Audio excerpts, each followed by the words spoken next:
सफर में धूप तो होगी, सफर में धूप तो होगी, जो चल सको तो चलो।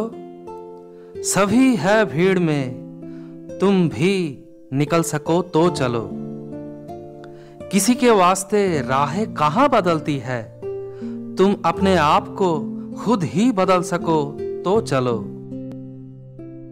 नमस्कार बंधुरा, फिरे एसेছি আমাদের গঙ্গোত্রী গোমুখ সিরিজের তৃতীয় ও গোমুখ তপোবন ট্রেকের প্রথম ভিডিও নিয়ে।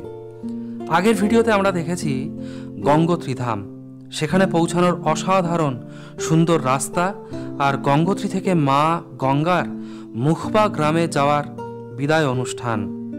প্রতিবারের মতো এবারও ভাইফোঁটার দিন বন্ধ হয়েছে গঙ্গোত্রী মন্দির। আবার মন্দির খুলবে অক্ষয় তৃতীয়ার দিন। গঙ্গোত্রী থেকে গোমুখ পর্যন্ত এই রাস্তার দৈর্ঘ্য 20 কিলোমিটার, আর যদি আপনি তপোবন ঘুরতে চান তাহলে আরও 2 কিলোমিটার যেতে হবে। গঙ্গোত্রী থেকে গোমুখ তপোবনের এই ভিডিও সিরিজে প্রথম ভিডিও দেখব চিরবাসা পর্যন্ত। দ্বিতীয় দিন চিরবাসা থেকে রওনা হয়ে গোমুখ দর্শন করে ফিরে আসব চিরবাসাতেই। শেষ ভিডিওতে চিরবাসা থেকে রওনা হয়ে আমরা পৌঁছাবো গঙ্গোত্রী। 3টি ভিডিওর এই ভিডিও সিরিজের প্রথম ভিডিওতে আপনারা শুনবেন ভগীরথ আর মা গঙ্গার কাহিনী। কেন ভগীরথ মহারাজ মা গঙ্গাকে পৃথিবীতে ডাকলেন, কেমনভাবে মা গঙ্গা মর্তলোকে এলেন, এইসব। আর দ্বিতীয় ভিডিওতে জিওগ্রাফি আর জিওলজির বিষয়ে কথা হবে এখানকার। আর শেষ ভিডিওতে গঙ্গোত্রী গোমুখ তপোবন ট্রেকের পারমিট আর গাইড পোর্টালের বিষয়ে তথ্য পাবেন আপনারা। গঙ্গোত্রী থেকে ট্রেকের জন্য আমাদের বেরোনোর কথা ছিল সকাল 8:30টায়, কিন্তু আমরা বেরিয়েছিলাম আসলে 10:30টায়। আপনাদের কিন্তু এত দেরি করা ঠিক হবে না। মনে প্রশ্ন আসছে কি যে এত দেরি হলো কেন? এর উত্তর আপনাদের দেব ট্রেক সিরিজের শেষ ভিডিওতে, অর্থাৎ চিরবাসা থেকে গঙ্গোত্রী ফেরার পথে। গঙ্গোত্রী থেকে 2 কিলোমিটার চলার পর আসবে গঙ্গোত্রী ন্যাশনাল পার্কের এন্ট্রান্স। এখানে একটি ফরেস্ট ডিপার্টমেন্টের চেকপোস্ট আছে, যেখানে পারমিট ইত্যাদি চেক করতে পারে, জিজ্ঞেস করতে পারে ক্যামেরা আছে কিনা, কারণ ক্যামেরা নিতে স্পেশাল পারমিশন দরকার। তবে সেটা অনেকেই করেন না। আজ 26 অক্টোবর, উপরে ভোজবাসাতে সব কিছু বন্ধ, তাই নিজেদের টেন্ট খাবার না নিয়ে গেলে উপরে যেতে দেবে না। এই পুরো ট্রেকে আমাদের গাইড হিসেবে ছিল সৌরভ পানওয়ার ভাই আর ওনার বন্ধু ইয়াশ রাওয়াত ভাই। হোটেলের সাথে কথা বলেই আমরা একে পেয়েছিলাম। এদের দুজনের সাথে আমাদের একজন নেপালি পোর্টারও ছিল, অর্থাৎ আমরা 4 জন আর গাইড পোর্টার 3 জন, মোট 7 জন ছিলাম এই ট্রেকে। আজ মা গঙ্গা গঙ্গোত্রী থেকে মুখবা গাঁওয়ে চলে যাবেন। ঠান্ডার কারণে কিছুদিন আগেই ভোজবাসা বন্ধ হয়ে গেছে। ওখানে যে GMVN এর ফেসিলিটি আছে বা লাল বাবার যে আশ্রম আছে, তার জিনিসপত্র সব নিচে চলে এসেছে। এজন্য নিজেদের টেন্ট আর খাবারই এই কদিন আমাদের ভরসা ছিল। গোমুখ তপোবনের এই ট্রেক আপনি 2 সময় করতে পারেন, বর্ষার পূর্বে ও বর্ষার পরে। বর্ষার পূর্বে করলে আপনি বরফ অথবা সবুজের সমারোহ দেখতে পাবেন, কিন্তু আপনি যদি বর্ষার পরে করেন তাহলে দেখবেন অদ্ভুত রঙের খেলা। আর বিশেষ করে যদি অক্টোবরের শেষে হয় তাহলে তো কথাই নেই, প্রতিটি গাছ আলাদা আলাদা রং নিয়ে আপনার স্বাগতের জন্য তৈরি হবে। বন্ধুরা, আপনারা ভগীরথ মহারাজের নাম শুনেছেন কখনো? গঙ্গোত্রী গোমুখ দর্শন করলে মহারাজ ভগীরথ ও মা গঙ্গার সম্বন্ধে জানাটা কিন্তু অনিবার্য। এ এক বিশাল কাহিনী। তাহলে শুরু করা যাক এই কথা। এ কথা বহু পূর্বের কথা, কথা এক রাজবংশের, কথা এক রাজার। বহুকাল আগে মহারাজ ভগীরথের প্রপিতামহ মহারাজ সাগর নিজের রাজ্যে অনুষ্ঠিত করেছিলেন অশ্বমেধ যজ্ঞ। কিন্তু ওনার ওই যজ্ঞের ঘোড়া দেবরাজ ইন্দ্র নিয়ে পলায়ন করেন ও তাকে নিয়ে এসে রেখে যান পাতালে কপিলমুনির আশ্রমে। তখন কপিলমুনি গভীর তপস্যারত। চারিদিকে তখন খোঁজ খোঁজ রব, কোথায় গেল সেই যজ্ঞের ঘোড়া? কিছু সময় অতিবাহিত হওয়ার পর মহারাজ সাগরের 60,000 পুত্র ঘোড়ার খোঁজ পেলেন কপিল মুনির আশ্রমে। তারপর আর কি, ঘোড়া হাতি হাঁকিয়ে মহারাজের 60,000 পুত্র আশ্রমে এসে হাজির। ইতিমধ্যে হাতি ঘোড়া মানুষের আওয়াজে কপিল মুনির তপস্যা গেল ভেঙে। তারপর যে তপস্যার বলে গান্ধারী দুর্যোধনের শরীরকে বজ্রসম করেছিলেন, সেই একই রকম তপস্যায় প্রাপ্ত শক্তি দ্বারা কপিল মুনির চোখের আগুন নিমেষে ভস্মীভূত করল মহারাজ সাগরের 60,000 পুত্রকে। এবার প্রশ্ন হলো, মহারাজ সাগরের এই 60,000 পুত্রের অন্তিম সংস্কার কে করবে? এই দায়িত্ব একে একে নেমে এসে পড়ল মহারাজ ভগীরথের কাঁধে। কিন্তু মহারাজ ভগীরথের পূর্বসূরীদের উদ্ধারটা হবে কিভাবে? উপায় কেবল একটাই, মা গঙ্গাকে স্বর্গ থেকে মর্তে আনতে হবে। আর মা গঙ্গাও স্বর্গ থেকে পতিত হয়ে মর্তলোকে কেন আসবেন?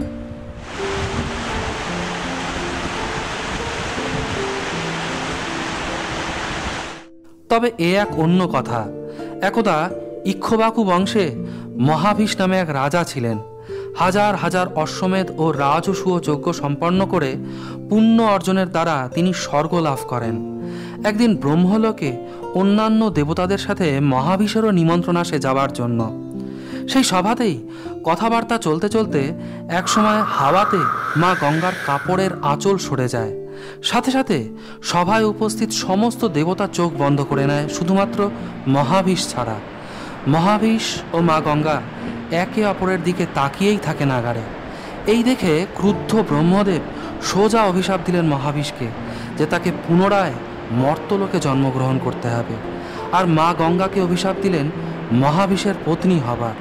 মর্তলোকে ওই মহাভীষই কুরুবংশে শান্তনুরূপে জন্ম নিলেন।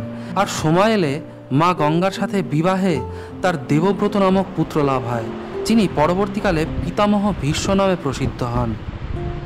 যাই হোক, এই কাহিনী না হয় বলবো পরে এক সময়। কিন্তু ভগীরথের কি হলো মহারাজ সাগরের সেই 60,000 পুত্রের?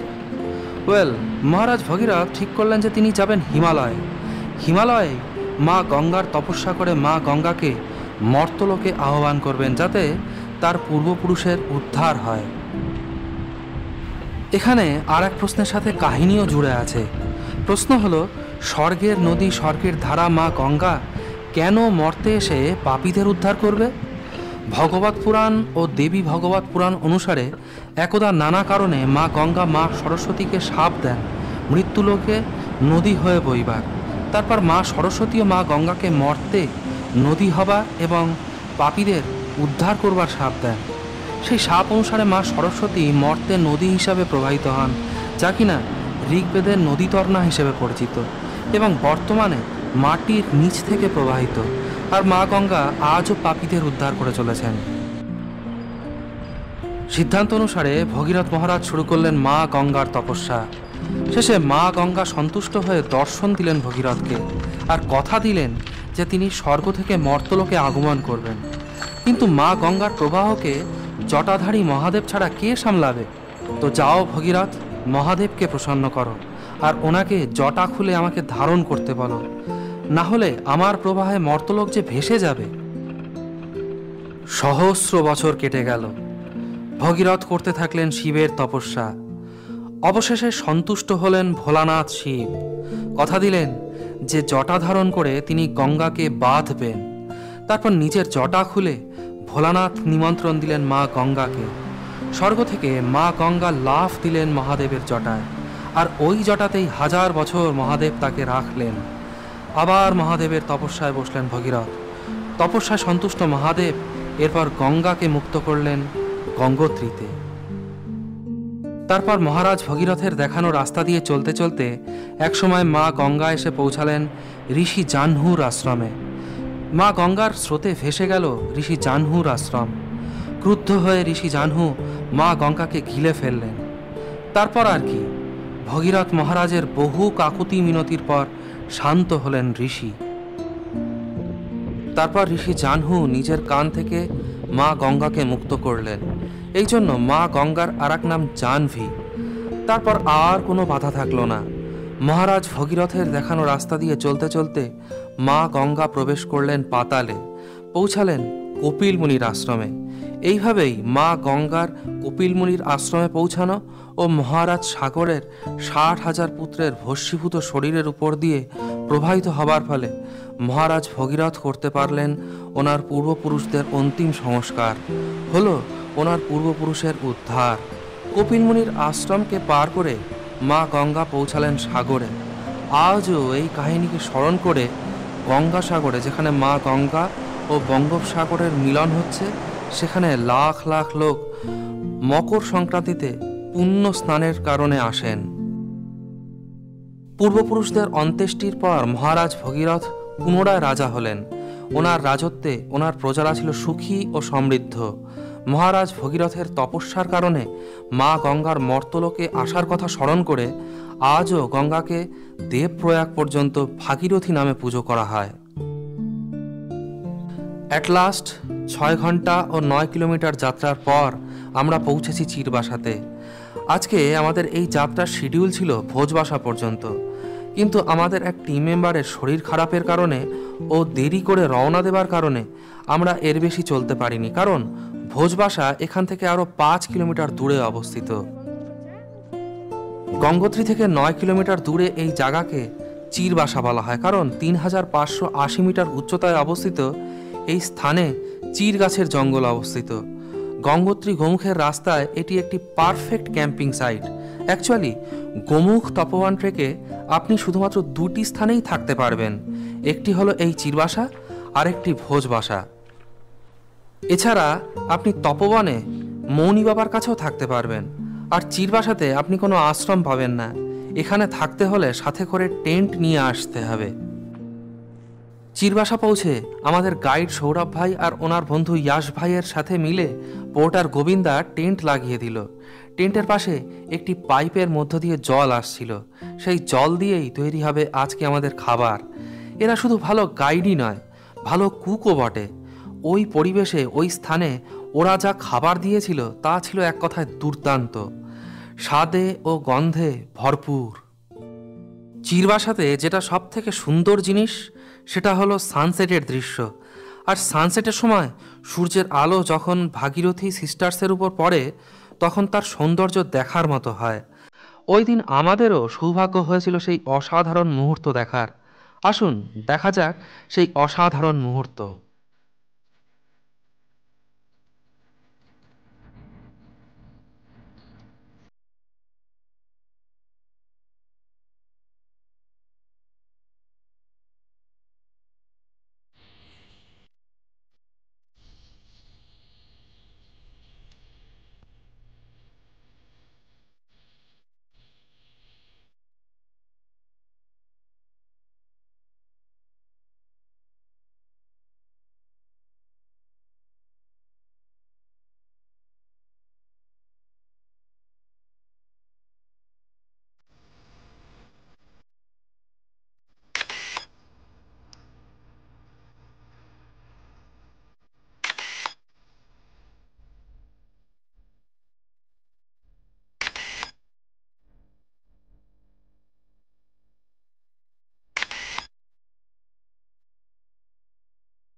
এখন প্রশ্ন হলো খরচা কত হয়েছে, আর গাইড সৌরভ ভাই বা ইয়াশ ভাইয়ের সাথে কন্ট্যাক্ট হবে কিভাবে। একে একে আপনাদের সব প্রশ্নের উত্তর দেব। আর শেষ দিন অর্থাৎ চিরবাসা থেকে গঙ্গোত্রী ফেরার দিন আমি ইন্টারভিউ নিয়েছিলাম সৌরভ ভাই আর ইয়াশ ভাইয়ের। ওই দিনের ভিডিওতেই আপনারা পাবেন এই দুজনের কন্ট্যাক্ট। আর হ্যাঁ, পড়ে থাকলো খরচার কথা। ঠিক হয়েছিল ট্রেকার পিছু নেবে 8,000 টাকা।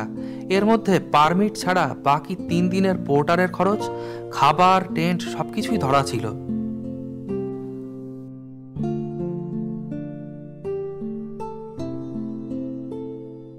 গোমুখ তপবনের এই রাস্তা এমন এক রাস্তা যেখানে যে কোনো স্থানেই আপনি থাকতে পারবেন না বা রান্না করতে পারবেন না। একে তো রাস্তাই ঠিকঠাক নেই, তার উপরে জায়গা ছোটও বটে, তাই যে কোনো স্থানে টেন্ট পাতা বা রান্না করা সম্ভব নয়।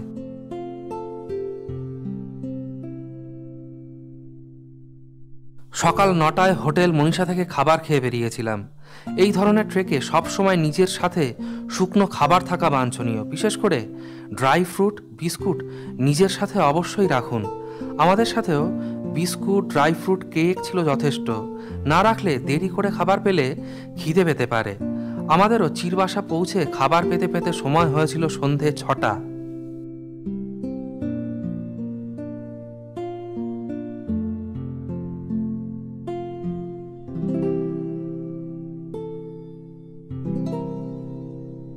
हम चीरवासा पहुँचते पहुँचते 5:30 साढ़े 5 बज गया। और उसके बाद टेंट लगा के अभी हम टेंट के अंदर बैठे हैं और भाई लोगों ने सूप दिया और रात को क्या मिलेगा? रोटी सब्जी मिलेगा। পশ্চিম আকাশে সূর্য ঢলে পড়ার সাথে সাথে অন্ধকার ঘনিয়ে এলো। অন্ধকার নিয়ে এলো নিস্তব্ধতা। চির জঙ্গলে হাওয়া ছাড়া আর কিছুর আওয়াজ শোনা যাচ্ছিল না। গাইড ভাই বলে দিয়েছিল রাতে আমাদের এখান থেকে পাস করতে পারে ভাড়ালের দল। তাই আমাদের মধ্যে যদি কারোর টেন্টের বাইরে আসার দরকার পড়ে তাহলে আমরা যেন আমাদের সাথীকে বলে বেরোই। এই অন্ধকার আর নিস্তব্ধতার মাঝেই আমরা কাটিয়েছিলাম 2টি রাত। পরদিন সকাল 7:30টায় আমাদের বেরোতে হবে গোমুখের উদ্দেশ্যে। তাই -7-8 টেম্পারেচারের মধ্যেও আমাদের জলদি স্লিপিং ব্যাগ ছেড়ে বেরোতে হবে। আর সারা রাত এই ছোট টেন্ট ও পুরো শীতবস্ত্র পরে আর স্লিপিং ব্যাগের মধ্যে ঘুমটাও ঠিকঠাক হয়নি। যাই হোক, আজ এই পর্যন্তই। পরের ভিডিওতে দেখব চিরবাসা থেকে গোমুখ যাত্রা, দেখব ওখানকার সৌন্দর্য, জানব ওখানে পৌঁছাতে কি কি চ্যালেঞ্জ মোকাবিলা করতে হতে পারে। তাহলে আজকের মতো বিদায় বন্ধু। ভিডিও ভালো লাগলে লাইক করবেন, কমেন্টও করতে পারেন আর শেয়ার করুন বন্ধুদের সাথে। ও হ্যাঁ, চ্যানেল সাবস্ক্রাইবের পর পাশে বেল আইকন প্রেস করতে ভুলবেন না। এতে ভিডিওর নোটিফিকেশন পাবেন দ্রুত। তাহলে আজকের জন্য গুড বাই বন্ধুরা। ভালো থাকুন, সুস্থ থাকুন, ধন্যবাদ।